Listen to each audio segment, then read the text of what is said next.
Hello friends, welcome to library science classes by Preeti. कैसे हैं आप सभी? आशा करती हूँ आप सभी अच्छे होंगे। जैसा कि आप सभी जानते हैं कि एनवीएस नवोदय विद्यालय समिति और राजस्थान में लाइब्रेरियन के पोस्ट के लिए वैकेंसी आ चुकी है। तो ये वीडियो उन स्टूडेंट के लिए है जो लाइब्रेरियन की तैयारी कर रहे हैं। तो मैंने इस वीडियो में पुस्तकालय विज्ञान से एक टॉपिक लिया है, पुस्तकालय और समाज, और उसके 15 महत्वपूर्ण क्वेश्चन इस वीडियो में मैंने दिए हैं। तो सबसे पहले यदि आप चैनल पर नए हैं तो प्लीज़ मेरे चैनल को सब्सक्राइब कर लीजिएगा और बेल आइकन को प्रेस कर लीजिएगा ताकि मेरे चैनल पे आने वाले वीडियो का नोटिफिकेशन आपको मिलता रहे। तो चलिए वीडियो को शुरू करते हैं और देखते हैं कि पुस्तकालय और समाज से जुड़े 15 इंपॉर्टेंट क्वेश्चन क्या है। तो सबसे पहला क्वेश्चन है, लाइब्रेरी शब्द लैटिन भाषा के कौन से शब्द से निकलता है? तो यहां पे इसका आंसर होगा लाइबर। लाइबर शब्द से जो कि लैटिन भाषा का शब्द है और इससे लाइब्रेरी शब्द की उत्पत्ति होती है। और दूसरा क्वेश्चन है, बिब्लियोथेकर शब्द का प्रयोग किसके लिए किया जाता है? तो यहाँ पे आंसर होगा, बिब्लियोथेकर शब्द का प्रयोग लाइब्रेरियन के लिए किया जाता है। ठीक है। क्वेश्चन नंबर 3 देखिए, पुस्तकालय विज्ञान शब्द का प्रयोग किसने किया?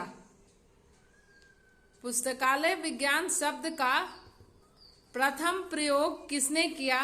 तो आंसर होगा, तो इसका आंसर होगा मार्टिन श्रेटिंगर ने अपनी बुक में सबसे पहले पुस्तकालय विज्ञान शब्द का प्रयोग किया। कहाँ किया? अपने बुक में किया। कब किया? 1808 ईस्वी में किया। ठीक है। मार्टिन श्रेटिंगर का संबंध किस देश से है? तो आंसर होगा जर्मनी। जर्मनी के रहने वाले थे ये। लिब्रामेट्री विचारधारा का विकास किसके द्वारा किया गया? आंसर होगा doctor SR. Ranganathan. Doctor SR. Ranganathan के द्वारा लिब्रामेट्री विचारधारा का विकास किया गया। लाइब्रेरी डेवलपमेंट प्लान किसके द्वारा तैयार किया गया? तो सेम हेयर, इसका भी आंसर होगा डॉक्टर एस.आर. रंगनाथन। अब देखिए 7वां क्वेश्चन क्या है, एनएमएल का पूरा नाम क्या है? एनएमएल का पूरा नाम क्या है?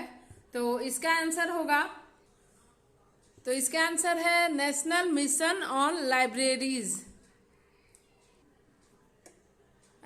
नेशनल मिशन ऑन लाइब्रेरीज इसका पूरा नाम हो गया।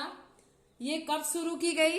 ये शुरू की गई, देखिए इसका स्टार्टिंग हुआ 4 मई 2012 में हुआ इसका स्टार्टिंग। और ये किसके अंडर में आता है? तो ये सांस्कृतिक मंत्रालय के अधीन में है। ठीक है। इसका संचालन कौन करता है? सांस्कृतिक मंत्रालय के द्वारा यह संचालित किया जाता है। NML, national mission on libraries.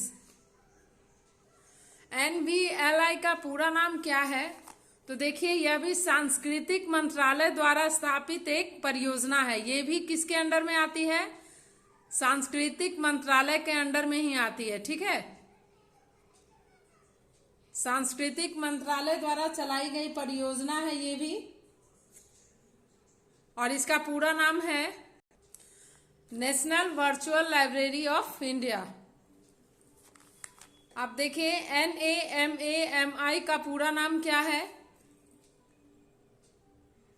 तो यह भी जो है सांस्कृतिक मंत्रालय के अधीन ही रहती है।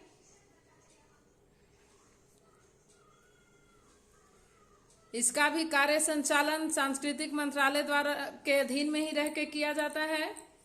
और इसकी स्थापना कब हुई है? इसकी स्थापना आपको हुई है फरवरी 2003 में हुई है इसकी स्थापना। और इसका पूरा नाम है नेशनल मिशन फॉर मैन्यूस्क्रिप्ट्स, इसका पूरा नाम है। ठीक है।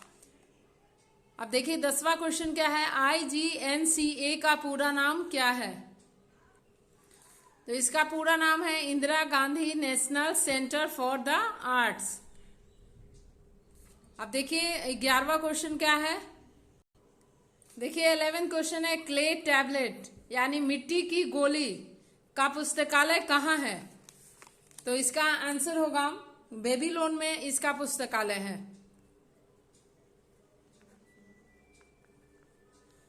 बेबीलोन में इसका पुस्तकालय है।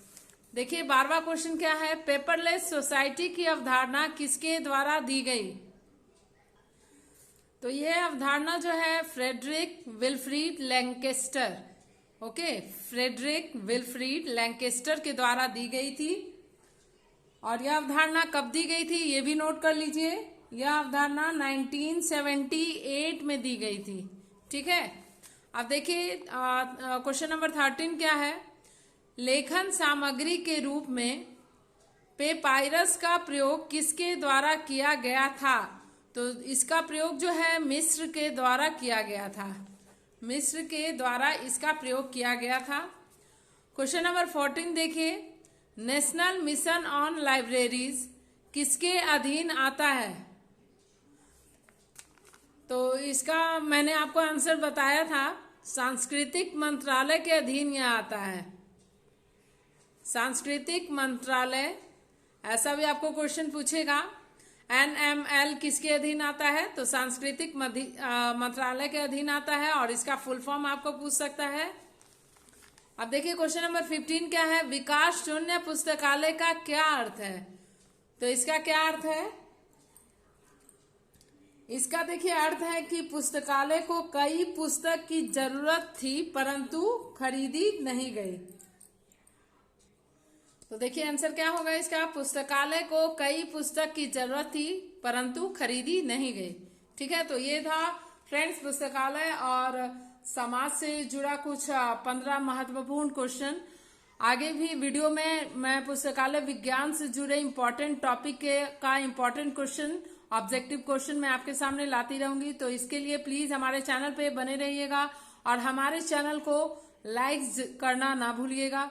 तो फिर मिलेंगे अगले वीडियो में एक नए टॉपिक के साथ। तब तक के लिए बाय बाय, थैंक यू।